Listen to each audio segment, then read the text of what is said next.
এই মাংসটা একটু মশলা মাখিয়ে রেখে দিয়েছি। আর ওইতে হচ্ছে কি কি দিয়েছো এতে বলো? হলুদ, লঙ্কা, পেঁয়াজ, নুন।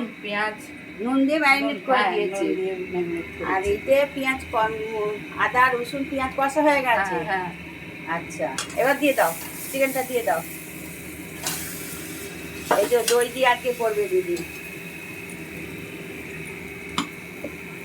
আর এই যে স্পেশাল মশলা একটা বানানো হলো, জায়ফল, জয়িত্রী, সামরিচ এসব দিয়ে হলো। আর এই যে আমার বড় কুটুম এসেছে, দুজনে রান্না করছে, দিদির সাথে রান্না করছে আজকে চিকেন আর চিকেন কষা।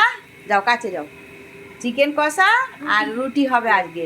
রুটি হয়ে গেছে, এবার মাংসটা হলে হবে। হ্যাঁ, আজকে আর কিছু নয়, এই এই হ্যাঁ।